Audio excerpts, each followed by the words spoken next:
that one was Cool. kind of cool. I like that one because it was like a tiger, and sometimes we would wear red contact lenses. I think in this picture I'm wearing contact lenses, Mm. but it was funny because they would just kind of put them in your eyes without any, fitting or anything. But when I worked on Buffy the Vampire Slayer, I was a vampire, and Mm. they sent me. They had a much bigger budget. I think it was like three times what Babylon 5 was, and they sent me to the eye doctor to get fitted for contacts to be a vampire. But with Babylon 5, they didn't really have the budget for that, so they would just kind of throw caution to the wind. And they trusted me a lot not to, like, if something did go wrong, they knew that I wasn't going to like sue them or anything. And Mm. that's part of the reason that I got all these, parts for 5 years is because I never complained about money. Like a lot of actors would, if they did something that was like a stunt, they would demand more pay, like stunt pay, which is quite a bit more. And you get, residuals over the years. And I never did that. I did stuff that would definitely be considered stunts, but I never, complained about it. And there was one movie that I worked on called Falling Down with Michael Douglas, where Mm. he's just a guy who has a really bad day and goes on a shooting rampage. So I was an LAPD cop in the scene where Robert Duvall, it was at the beginning of the movie. Robert Duvall it's his last day. He's a 40-year detective. And they said to us, the LAPD cops, just, pat him on the back and say good luck or whatever. So this girl who's just an extra, she said, oh, good luck to you. And then went up to the assistant director and said, I had a line. I want to get paid more. And he said, well, we didn't tell you to say that line. She said, yes, you did. You told me to say good luck to him. And they said, okay. And they paid her. They gave it to her. Wow. And the guy said, well, you're not coming back tomorrow, but we're going to pay you. And she got, probably $600 for the day plus residuals and stuff. And funny enough, on that same exact day, they gave us a metal gun, a prop gun. And as everybody knows, in Hollywood, they're very, very strict about gun safety. Hmm. So you can't even joke around about it. But my stupid ass decided to cock the gun, put it to my head, and see if I had the guts to pull the trigger. And I did it. And just as I did that, the assistant director walked by and he said, you're fired. You can work out the rest of the day, but you're not coming back tomorrow. So it was interesting that this one girl got paid extra and I got fired for, putting the gun to my head. But on Wow. that same day, right across the street from Warner Brothers, which is where the movie was filmed, there was a Taco Bell, a real busy Taco Bell, because everybody loves Taco Bell. Mm. And we weren't supposed to leave the studio, but I did because I'd already been fired. So I don't care. Don't care. So Yeah. I went to Taco Bell, and there was a long line, like, 20 minutes just to get up and place your order. Remember, all the people said, oh, officer, you can go ahead of us. And they let me in front of the line because I was an LAPD cop. Oh, amazing. I can use the uniform. Yeah. So going back to the Narn, I mean, Narn, I guess the Narn makeup, I mean, this picture here, and I guess the next one as well, there's kind of was there a lot more? I mean, you talked about time, but I guess there's more of the kind of the neck and the chest and the arm stuff as well with the makeup. It was and the contact lenses, so it was kind of a lot more intensive than just the Minbari. Yep, that one probably took the longest out of all of them. Yeah, like I said, there was like a cowl that's like the head and the neck, and it just exposes your face, so everything's covered except your face. Then they would put the glue on your face and then take this foam rubber pre-made mask, sort of. It's like, I don't know if people know what a Nerf football is, but it's like a foam Mm. rubber, lightweight kind of thing, and they would just glue that on and then spend a lot of time blending in the piece where the eyes are, and they'd airbrush, and they, very meticulous about the makeup. So that one was pretty involved and not super comfortable, similar to the Drazi. Yeah, of course. Well, we've had Marshall Teague on the podcast before. We played Talon, the other recurring Narn, Oh, and he said actually mm-hmm. he's because of his cheekbone structure, all the masks and mods on his bone structure for his face. So when you're wearing his mask, you're wearing kind of designed off his face, and obviously then textured, to guess to fit your features too. Oh yeah, Yeah, yeah. I don't think they ever did a mold for my face. I think it was just like, it might have been his face. yeah, it must have been. Yeah, yeah, Yeah, like cool. Nicolas Cage and John Travolta face off or Yeah, something like that. yeah, yeah. You're wearing Marshall Teague's face. There you go. Right. Well, it's interesting because I actually um, almost became an action figure because I was, like one of the main Brakiri. So I Mm, remember they took photos of me to become what do you call it? Like not a doll, but a action figure or whatever. yeah. I don't think it ever ended up getting made. So it's possible it's out there somewhere. But if anybody ever sees that, then that's me. Awesome, amazing. Some more Narn ones here. There's a picture of you just having takeout in your Narn mask. Was it easy to eat while Yeah, also wearing the Narn mask?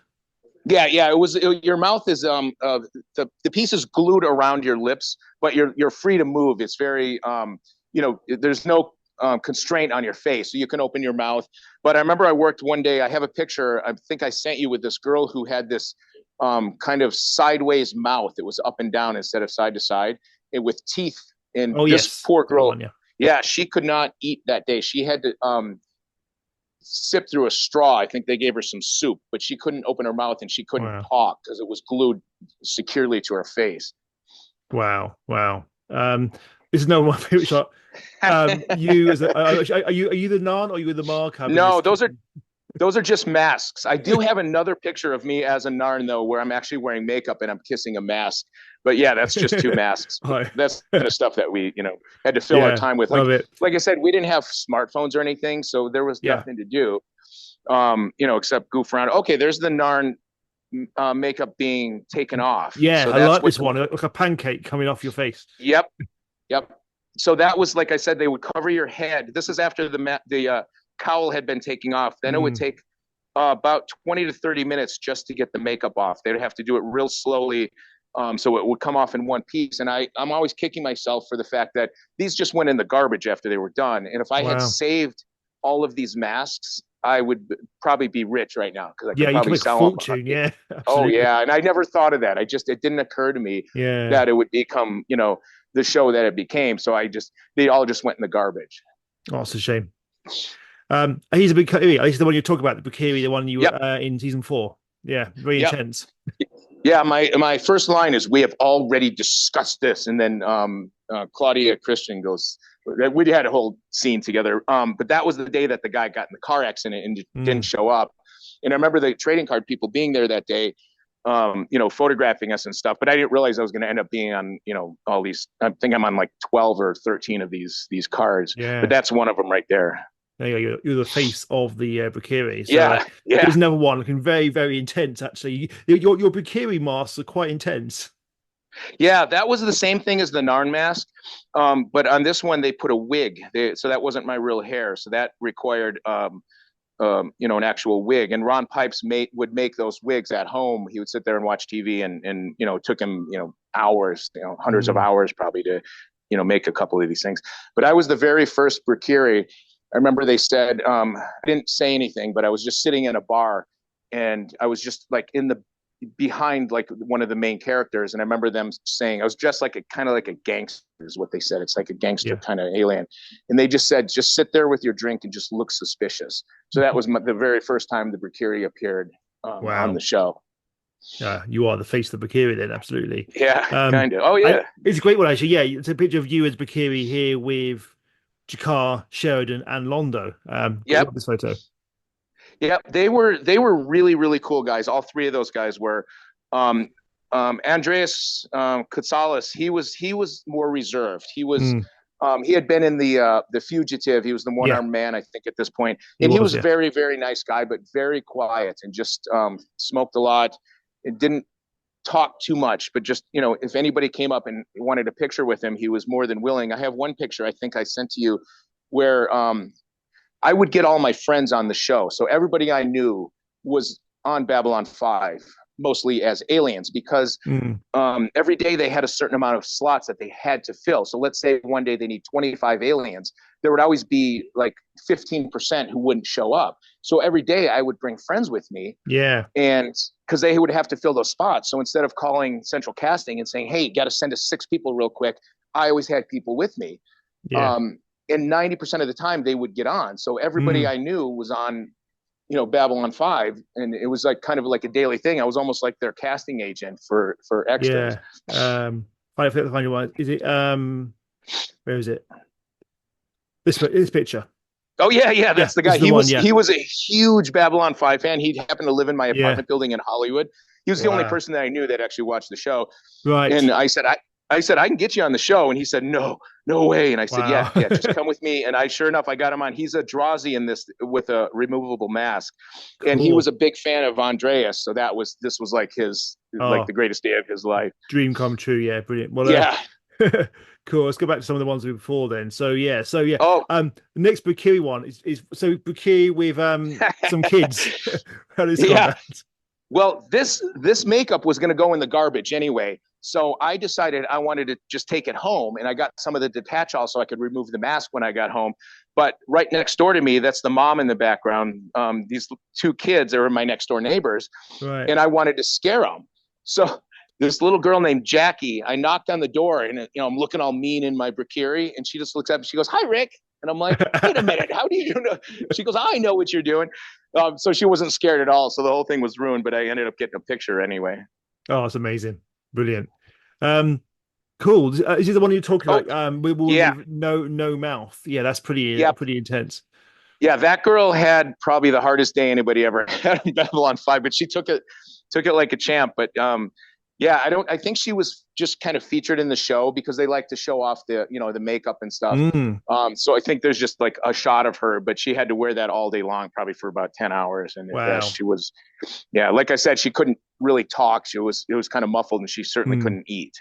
wow. Yeah, it's pretty intense. And you looking there quite moody there in the Drazi, another Yeah. one here as well. Uh, Oh, that's my buddy Mike Todd. I think he is a Brakiri in that picture.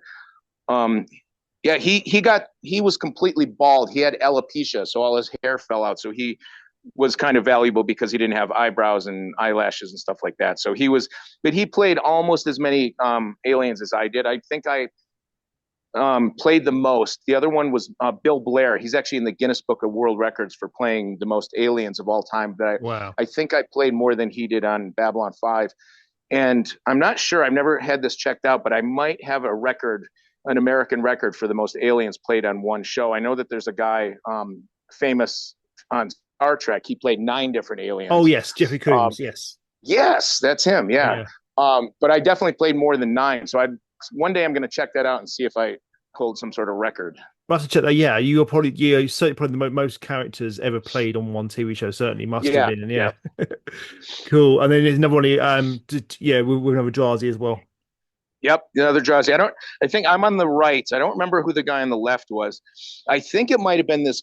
We had this goofball guy who came on set. He was the brother of one of the lighting guys, and I remember he brought a paintball gun to the set, and we were right next to the 5 freeway, the busiest freeway in America. But Right. we were down below the freeway, so we could see the cars, but they couldn't really see us. So this guy would go outside and start firing paintballs at people whizzing by at Wow. 80 miles an hour. And I think this was the guy who did that. We never got in trouble for it. We should have. We Wow. should Yeah. Yeah. Cool. Um, and he's one of my favorite shot. I love this one from Geometry Shadow. So you're the Drazi in green holding Yep. Ivanova hostage here in Geometry Shadows. Yep. Well, that shot was kind of cool because I had she in this scene, she is being held hostage, obviously. So she's Mm, yelling like, if anybody needs anything, or or Garibaldi says we can hear him. That's me looking up. I can hear his voice, yeah. and he's saying, if anybody needs anything, just let me know. And she goes Garibaldi, and she elbows me in the side, and they gave me this piece of plastic to put on my side, and she wouldn't hit me hard. She thought she was going to hurt me. I said, Claudia, you can hit me as hard as you want. You're going to bust your elbow before you hurt me. And she wouldn't do it. And I said, God damn it, just hit me. So she's like, fine. And she whacked me. And then, so it ended up in she did it for the actual scene. Brilliant. Brilliant. Great scene there. And then I think the next one is the one you were talking about. I think it's Yeah. yeah, from season 1, Survivors. I think is the episode from season 1. We review drunk Drazi with drunk Garibaldi. Yep, no acting required there. Had a lot of experience being drunk. But yeah, that was the day that the first time that I was not a Minbari. I think I had been a Mm, Minbari maybe 10 times at this point. And I remember they just said, are you okay with your face falling into some food? And I had no idea what they're talking about. And I said, yeah, sure. I mean, I was willing to do anything. So they could have said, yeah. we're going to throw you off a building. And I'd be like, okay, that's cool. But yeah, this is the scene where, yeah, he's drunk and being chased, and this is while he still had some hair. So this was definitely season one. Yes, yeah, definitely season one. Okay, will do.